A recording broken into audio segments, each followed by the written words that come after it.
Welcome to the Digital Handshake. I'm your host, Scott Jorgensen, and today we're joined by Dr. Charlie Riccio. Dr. Riccio joins us from Boca Raton, Florida.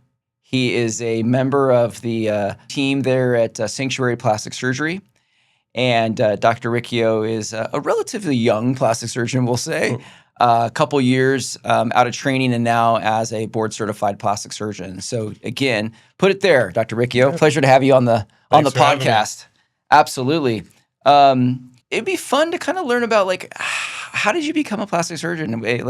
Where did this passion come from? I got to imagine when you're 8 or 10 years old, you probably wanted to be a baseball or football player, but then how do you become a plastic surgeon? Well, I knew I had to do something with my hands. Yeah. I'm not a guy who could sit there and just do paperwork. So things like being a lawyer Yeah. or accountant are totally out. So I went to med school. Wasn't sure what I wanted to do, but I knew I wanted to do procedures. And then as I saw more and more surgery, I kind of realized plastic surgeons do the biggest, baddest surgeries in the hospital. And they had the coolest toys that they were playing with. Yep. And it was a super exciting field. So I was hooked from that point on and just started the path to pursuing the training. Yeah, I always say it's such a pleasure for me to be in the industry now for going on 20 years or so, and I do feel that plastic surgery is at the top of the pyramid, right? In terms of just the level of quality and the different skill sets and all the things that you guys do in the operating room is quite impressive. So, well, again, fantastic to have you here on the Digital Handshake. And part of being a plastic surgeon is obviously being good with your hands, right? So performing these complicated, complex surgeries. But in addition to that is you didn't realize that we're in this retail medicine economy.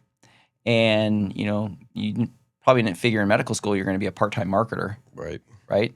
But that's a big part of what you do in sort of how to thrive and survive as a plastic surgeon. I'd love to hear what you're doing at your practice and with your team to create that digital following, that digital marketing to find patients, because we know for the most part these patients are swimming around there on this thing called the internet. Right. I think social media has really changed the game for plastic surgery.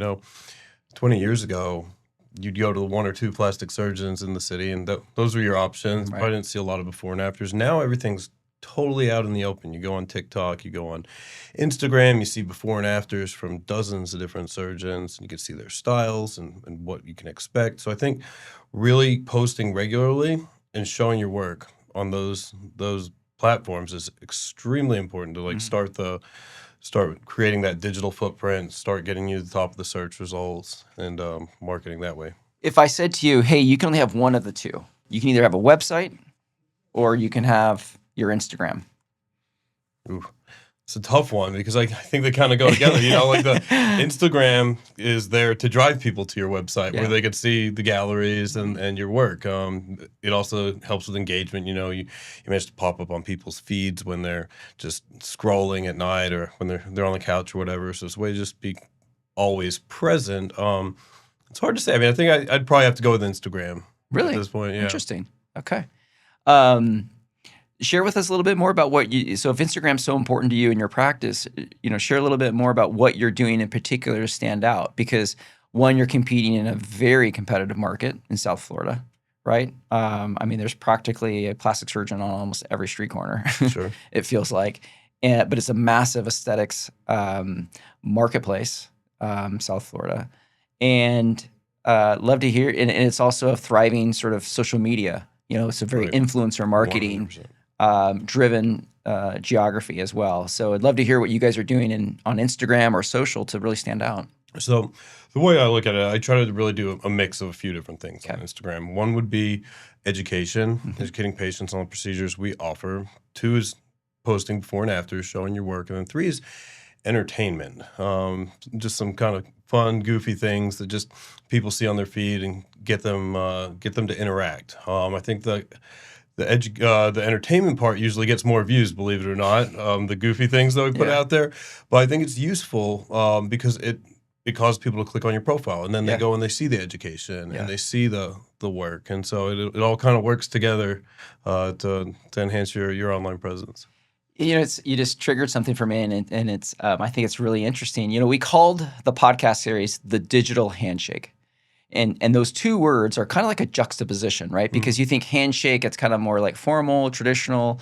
The thought of like physically being together and shaking hands, but then the word digital, it doesn't like fit with like, okay, but that's like, how can you digitally shake hands? Well, it's similar to what you just described on Instagram, where as plastic surgeons, you're supposed to be very professional. You want to maintain sort of that Right.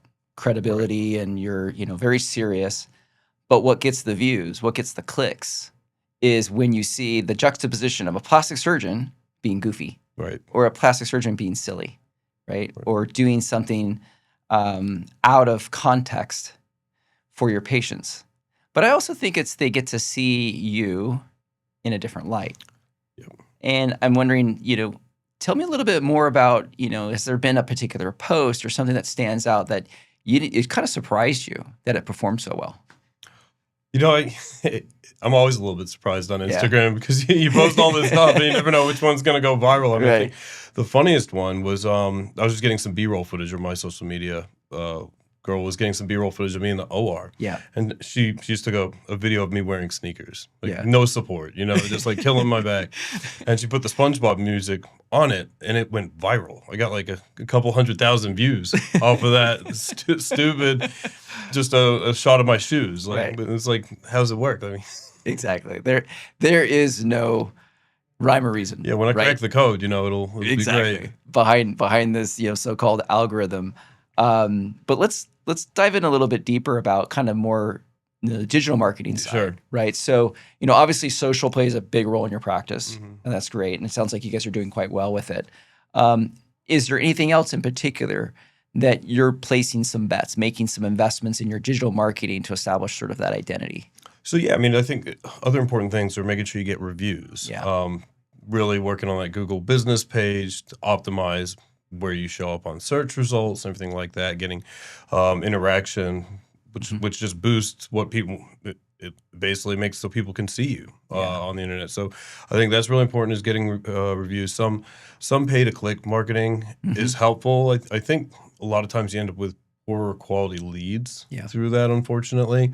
But I think it all kind of works together. It all plays together with everything else to give you the best results in getting patients in. Well, you mentioned reviews, and we've had some previous guests and just asking about, um, how do you manage that reputation online? Because I think as plastic surgeons, you're expected to bat 1,000. Right. And we talked about that. Is that that you can't have a foul tip, right? But again, we're human, Right. and all humans, as we make mistakes, and there may be, whether it's a mismanagement of expectations, or whether it's we actually just got a poor result, Right. right? Maybe we didn't choose the patients correctly for that particular treatment, what have you, and here we are with a bad review. Right. How have you managed that in your career, and any suggestions or tips that you could kind of share with our audience about what they can do as plastic surgeons or staff at plastic surgery practices to, you know, proactively address this? Yeah, I mean, I think what you said. We're human. Mhm. Plastic surgeons are human. Patients are human. So I mean, I pride myself, I think, in treating patients as family members, or Yeah. how I'd want my family member treated. Delivering great customer service, being there for them throughout the entire surgical journey, not passing them off to an MA or nurse to do the post-operative care. Being available to answer their questions. I give all of my patients my cell phone number to Mm. call me with any issues or questions or anything. I check in on them, and I think just delivering that really good patient experience with a lot of one-on-one contact prevents getting bad reviews, Yep. first of all. And then, if you do get one, then you've already got a connection where you can reach out to them, what's going on? How can we make this right? How can I improve the result for you, or give you whatever was missing or lacking in Yeah. your experience? As a young plastic surgeon, what I'll call kind of more one of our rising stars, you had to make some investments in video marketing, right? And because having a static image only website, right, it's Right. kind of boring. Right. And candidly, the copy that's found on the website, most people aren't reading because we all suffer from ADD, Right. and we're too lazy. And so we need things that are very passive, meaning they just kind of wash over us. Right. So that's why, again, podcasting's become very popular because it's a medium where you can just sit there, put some AirPods in, and listen, and learn, right? Passive, but also with digital marketing, web-based marketing is video. And I got to imagine that you spent a lot of money trying to develop this compendium of different videos to get started. And, what particular videos were you like, okay, I got to have that type of video. I got to have that type of video. Anything that comes to mind where you're like, hey, there's like this sort of what I call like the starter kit. Sure. Video marketing. Yeah. I mean, I think when you're starting out, the most important thing is to introduce yourself to people. You're this new guy. Nobody knows anything about you. Explain, where you came from, what your philosophy is, your training, what you like to specialize in, like what are you strong at. I think having a video like that is super important. And then, I think slowly building over time, like more videos about different procedures that you offer where you can give people an education before they even come into the office really helps. And then when you put that right next to your before and after results, I think it all just really works together. Right.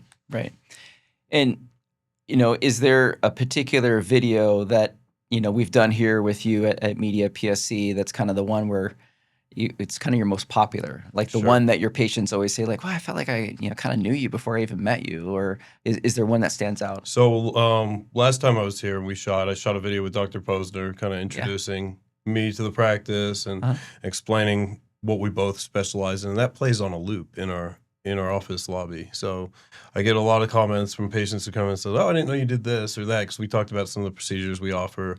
We're like, I've been watching you for the past 20 minutes while I'm waiting. I was like, oh, okay, we'll go over the same stuff. That's great. Just to wrap up here, great for the audience to learn a little bit more about you as a surgeon.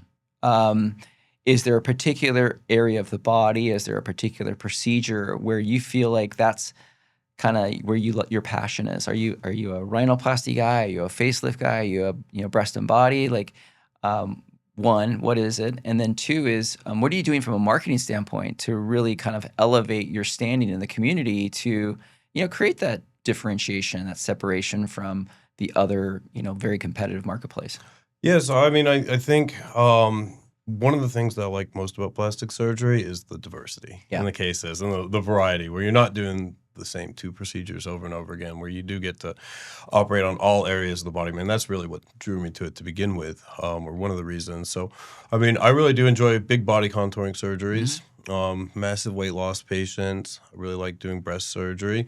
And then I like the fine details of doing face surgery as well. It's a totally different operation. I mean, a lot of those operations, the difference between a good result and a bad result are millimeters. So it's nice to switch it up. I think right now I focus mainly on body, but definitely adding a larger face component to my practice as I can get further along. Just to wrap up here, you have an opportunity to go and shadow a plastic surgeon, let's say, and this plastic surgeon could be alive or dead. Be in the OR, see him perform a surgery. Maybe it's something they're well known for. Is there any particular surgeon that stands out and you're like, I'd really like to meet or go shadow Dr. Who? Oh, that's a tough one. I think probably Ralph Millard, one of the big pioneers of craniofacial and cleft surgery. Really, the way we repair clefts now, I mean, it's pretty standardized in a lot of ways. Like, we figured out the procedure, but that wasn't always that way. And it's a really difficult operation for being such a small operation. And also, like, someone who thinks that way and came up with ways to solve those types of problems, I would like to spend some time with and, maybe learn a different way to look at problems. I've never heard of Ralph Millard, but that's amazing. It just goes to show you, like, I've been in the industry now 20-something years, and we're always learning. So it's fantastic. Well, again, I want to thank Dr. Riccio for being on the Digital Handshake. I want to thank our sponsor, Media PSC. I want to thank our audience for joining us today, and we'll see you on our next episode.